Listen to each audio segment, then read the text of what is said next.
Hey guys, my name is Lacey of Spooky Lips and Fat Hips, and welcome back to my YouTube channel. Hopefully one day when I do my intro there'll be like a cool graphic here, but that day is not today.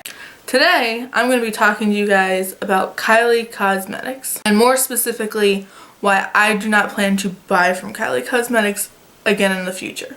At least anywhere in the foreseeable future. A couple disclaimers before I start this video. One, this is not going to be a Kardashian Jenner bash fest. I really do not have strong opinions on those people either way. Two, like I've stated before, there are very loud people in this house and I cannot control the amount of noise that they choose to make while I film. So I'm going to try my best to either put background music in or just edit as much of their crap out as I possibly can. And three, all of what I'm about to say is based on my own shopping experiences from the brand. If you love Kylie Cosmetics, if you love the products I'm talking about, then ignore everything I have to say. I'm glad that they worked out for you. This is just my experiences, allegedly my thoughts and opinions, and I'm just going to talk to you about why I have the opinions that I do. So without further ado, let's get into this. I think to fully understand why I have the grievances that I do with Kylie Cosmetics, you kind of have to take a journey with me through the Kylie Cosmetics timeline, if you will. So I can already feel this video is going to be pretty long, but just bear with me. When Kylie Cosmetics first came out, I got it, but I wasn't into it. I got the lip kit thing. I got that she was kind of like a makeup icon and she finally realized she could capitalize off the idea, and like people bought those lip kits wanting to emulate her. And like I said, I got it. Didn't appeal to me. I really to this day have no desire to own lip kits. I own one. I'm not like a lip liner fan. I don't like spending that much on lipsticks, so really it didn't appeal to me. Flash forward and she started selling eyeshadow palettes. Eyeshadows. Everything was kind of overpriced and it was colors that I knew I already had in my collection that I could easily dupe out. So there's nothing that I really felt the desire to purchase. So are you with me? This is, again, the Kylie Cosmetics timeline. The first collection that really sparked my interest was the Royal Peach collection. At that time, the peach thing was super in. The Sweet Peach had just re-released and it was really on trend for everything to be peachy. Hell, I'm wearing peach colors now. I'm really into the peach thing. And I saw Graveyard Girl do swatch comparisons between Kylie's palette and Too Faced's palette, and I really, honestly, I lost my shit. I wanted that palette. It had that royal blue that looked beautiful. It had an interesting looking like green mojito shade and like purples, and I was really into it. So then I tried to buy it, which I guess was my first mistake. If you don't know, it's nearly impossible to get the things that you actually want from KylieCosmetics.com. Kylie Cosmetics is very known for doing the whole release, but only you can get it for 5 seconds. But don't worry, when we release it, just kidding, you couldn't get it then either. So I had to play that game until eventually I was able to get it. Eventually a re-release happened where I guess everybody else on the planet had gotten it already, so I was able to finally get my hands on the palette. This was prime scandal time as well for Kylie Cosmetics. The packaging for that palette was really cheap and it smelled like really cheap glue, so people were freaking the fuck out. They couldn't decide if it was the makeup that smelled bad, if it was the packaging. Everyone just had a lot to say about it, and I agree. For the price that you paid for that palette, it was crappy packaging and it did reek pretty nasty of glue. So after that, I kind of decided, well, I like this palette and it's nice, it wasn't worth the hassle, I'm probably not going to shop from Kylie Cosmetics again. Then I see her vacation collection and once again, I'm intrigued. That collection had nicer packaging and the colors once again interested me as an eyeshadow lover. She had yellows and greens and really like subdued army colors and things that I was really interested in. But for whatever reason, I took my time buying this one. I watched a lot of the big makeup gurus talk about this palette, and of course they all gave them rave reviews, so I thought, you know, maybe this is another one that I'll pick up if I ever get the chance to. And I got that chance at the end of the summer, and ended up going on sale, still for a pretty hefty price, but I got it. And it was one of the most disappointing makeup purchases I've ever bought in my life. I've actually tried to declutter that palette like 3 times, and for whatever reason I keep holding on to it. But either way, I was officially done with Kylie Cosmetics at that point because that palette had been so disappointing, just quality-wise with the eyeshadows. Packaging was fine, no glue scent, just purely because of the eyeshadows. I didn't feel like it was worth the money or worth the effort. And in between these two like collection releases that I bought, there was like, of course, other scandals with the bent lip gloss wands and the stickers on the packaging that were dirty and things put in the wrong boxes. So really it's all just like emphasized the fact that I really didn't care about Kylie Cosmetics, at least not enough to want to spend money on her again. And I pretty much held on to swearing off Kylie Cosmetics until I saw the most recent holiday collection. And when I saw those Naughty and Nice palettes, I lost my damn mind. These are the Naughty and Nice palettes. I'm gonna try not to blind you guys. I have like a weird lighting situation right now because it's snowing and I have 2 lamps in this room, but either way. So these are the palettes. I'm gonna be honest, I like these palettes. I think that the color selection is really interesting, really creative. I wanted to have them both together because I figured that way I can get a large range of looks. But yet again, there was some issues with me just wanting to buy this. These palettes released on Black Friday and I was stoked, I was ready, I waited for the release time, I was gonna get them. So I get onto the website when it's time, when it's release time, and I'm able to add the palettes to my cart and I'm really stoked because I figure, wow, this is pretty damn easy. Until I hit checkout. On Black Friday on KylieCosmetics.com, when you went to hit checkout, a message displayed on the screen that really, just for the record, pissed me off. It basically said something along the lines of, there's a lot of traffic on this website right now, can't guarantee your items are reserved, you're waiting in line, hopefully if they're still available when your time comes you'll get them, good luck. Now I'm not an expert on business, I don't have like a degree in business or anything like that, but to me, if I have a product that people want to buy and have the money to buy and are willing to buy, I'm gonna make sure that I have enough of that palette or whatever product available for people to get their damn hands on because I want to make the profit. But of course, that's not the case with Kylie Cosmetics because they would rather spend their time creating false hype, which I'm going to get into later on in this video. So I wasn't able to get them on Black Friday, shocker, but I kind of take it as a sign from the shopping gods that I probably didn't need them anyway. But then she announces on all of her social media that there's going to be a restock on Cyber Monday. So miraculously, in a 3-day period, they're gonna have enough palettes so that everybody can shop again. So at first I wasn't gonna fall for it. At first I was like, you know what, this pisses me off too badly. I don't want them that bad anyway. And then I start watching the reviews on them. And those same big beauty gurus that had convinced me to get the vacation palette, of course, were talking a big game about these palettes and how great they were and how pigmented they were and how they were the best quality eyeshadows she had ever come out with. And they were doing their little basic looks that really weren't that interesting anyway. But nevertheless, they were saying that they were great. And I hate that I time and time again tend to fall for this hype, but I did. So Cyber Monday comes and I'm able to finally buy the palettes that I had wanted. And I say finally as if this had been like a long time span. It was like 3 days.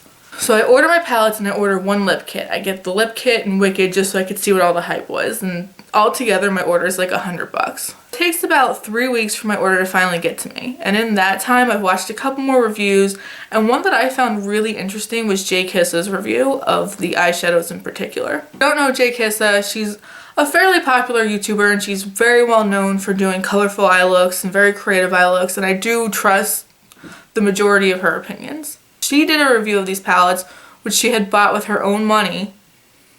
Let that sink in for a second.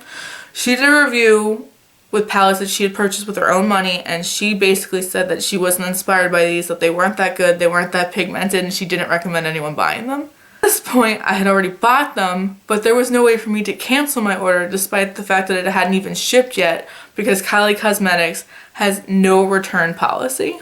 Anyway, to make a long story short, I finally get the palettes in the mail. I'm freaking out because I think they're going to be crap. But honestly, I've been using them a lot since I got them and I do enjoy them. This, however, is not a makeup review. This is a brand review. So now, with all of that information in mind, we're going to get into my grievances of this brand. So my first problem with Kylie Cosmetics, which I had addressed a couple times during my timeline, is that their quality has been very hit or miss, at least for me, and I think for a lot of people. Like I said, I like the quality of the peach eyeshadows. I didn't like the packaging, but then I liked the packaging of the vacation palette, but not the quality of the shadows. And now with this most recent collection, I do like the overall quality, but it's just not worth it for me to keep buying from a brand that's gonna basically give me quality roulette. I don't want to have to guess every time I place an order with a brand, am I gonna like this or not? Especially if I don't have the option to return it if I don't. I can understand when Kylie Cosmetics first came out not having a return policy because it was so new and she offered so few products and it was kind of hectic, and I don't think she had her shit together at first, obviously. But this far into the game, with the amount of products that she has and the amount of time that's gone by for her to really get this whole business thing down, it's kind of inexcusable for her, or any brand rather, to have absolutely no return policy. And in my life, I have returned so few makeup products. Really, it's been like foundation shades that didn't work for me, or like a bronzer palette that maybe looked too orange. So it really has been very minimal products that I actually have returned, but I would like the option to do so, and I don't think that's an unfair thing to ask for. And just as a side note, kind of has nothing to do with a return policy, but it does have to do with online shopping. Please, for the love of God, do not shop from websites that do not take PayPal. Kylie Cosmetics does take PayPal. I don't think they did originally, but they definitely do now. But I do see a lot of things on Twitter about her website charging cards twice and things like that, well, and people not getting confirmation orders. I just feel like, cover your ass, use PayPal. And that goes for any website. Do not shop from a website that doesn't take PayPal, and if they do take PayPal, utilize it. They're the middleman that's going to protect your information. Again, this has nothing to do with Kylie Cosmetics. This is just my rant about how you should be shopping online. And of course, talking about the fact that she has no return policy kind of brings me into how there always seems to be some kind of scandal associated with Kylie Cosmetics. Whether it's that you can't return products, that things are arriving really gross and poorly packaged, or poor quality, or things like that. I really, once again, I just feel like it's not that her branding is inconsistent like I brought up with Too Faced, but that her quality is just across the board way too inconsistent. And speaking of scandals, I didn't know if I was going to touch on this in this video, but I do kind of want to bring up like Brushgate real quick with her whole like $400 luxury brushes, because I think it's going to take you into my next point. Unlike Too Faced, I actually do think Kylie Cosmetics does branding extremely well. I think that she knew releasing her makeup line that the people who were going to be buying it wanted to emulate her, and that it made sense to put her name on everything and make it a very like make it very focused on herself, and I do think that works for her. However, you can't release, you know, your Kylie's Diary, which looked like little kids' makeup one day, and then the next day release $400 luxury makeup brushes. And not for nothing, but Kylie Cosmetic products do tend to sell out like the second they're released, and I've been checking these brushes pretty much daily since they released because I knew I was going to be making this video, and not a damn brush has sold out. Her new cream lipsticks have sold out, a couple shades of her concealer have sold out, but not a single damn brush has sold out. So I'm very thankful that people aren't falling for that crap. I think Kylie Cosmetics is missing a mark with her branding in that aspect. I think had she had made her pricing like somewhere in between ColourPop and like Too Faced, like Sephora brands, you know what I'm saying? And like kept it in the middle, it would be like a home run. I think that her clientele base is mostly like 18 to 20 somethings that like want to spend the money to buy her makeup and like really resonate with her as like an icon. I personally don't, but I understand that a lot of people do. So I feel if she would have kept that middle tier pricing and not tried to prove that she is some kind of luxury brand, I really honestly think that her brand would be unstoppable. So I hope with the backlash of these brushes, maybe her PR team will get it and take a step back and realize that they were doing something really right. But we'll see how that goes. I've already watched a couple reviews of the brush line. It's been pretty interesting to follow. But finally, my last hype with Kylie Cosmetics, and probably the biggest reason why I'm not going to be shopping from them anymore, is that I cannot take the fake manufactured hype. By manufacturing hype, I'm very much referring to the whole gonna make X amount of a product, but then on the release date we're only gonna sell about a third of that and then tell everyone it's sold out so that people get really hyped and think that they need a product, so that way the next launch will really sell a lot of products. In case for some reason you didn't know that that's what brands are doing, I'm going to link below a video of Nikki Tutorials telling Shane Dawson that that is exactly what makeup companies do. I always figured that that's what they did, but I'm sure a lot of people that might be news for them. Basically, if you know anything about manufacturing, which like, why would you? But if you do, it takes a long time to manufacture products. You can't sell out of a product in a day and then 3 days later have thousands and thousands of new units produced ready to sell. That's not how it works. Brands very strategically do this. They create, like I said, a fake hype by only selling a certain number of products at a time.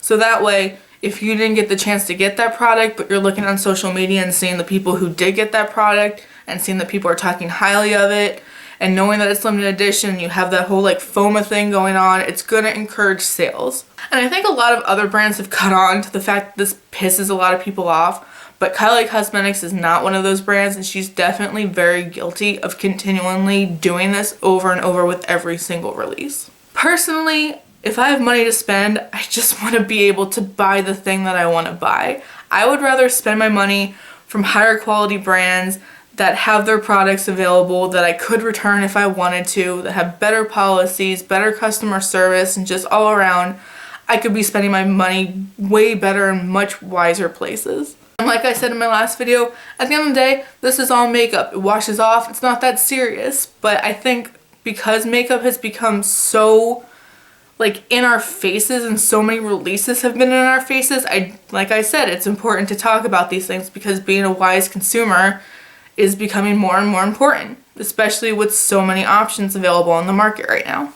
So to wrap all this up, it's like I said, it's not that serious, but unless Kylie Cosmetics really creates something that like totally sparks my interest and really like makes me like, oh my gosh, I have nothing like that, I need that, I'm not going to be buying from her anytime in the future. I just don't agree with her policies. I don't agree with her marketing. I don't agree with a lot of things that she's been doing lately. So I'm not going to buy it. If you want to buy it though and you want to continue to fuck with that brand, go ahead. It's your money. You do what you want to do. So that pretty much wraps it up for my second brand bashing video on this channel. If you want to talk to me about it, I have a comment section below. If you agree with me, tell me why. If you disagree with me, politely have a conversation with me about that as well. I'm interested in hear everyone's opinions about this because I don't think I'm alone in thinking a lot of these things. Also, moving forward, I would like to make more videos that aren't necessarily just brand bashing. I was thinking about doing maybe like a get to know me. I was also thinking of doing like my favorite products from the year 2017 or maybe even my least favorite products just to continue this negativity that I guess I'm creating on this channel. I swear I'm really not this negative of a person. I just like lately makeup's been pissing me off. It's probably because I buy too much of it. Yeah, thank you guys so much for watching my second YouTube video. I would like to continue making videos. I hope to make at least 2 or 3 a week. If you have any ideas for things you'd like me to talk about, let me know.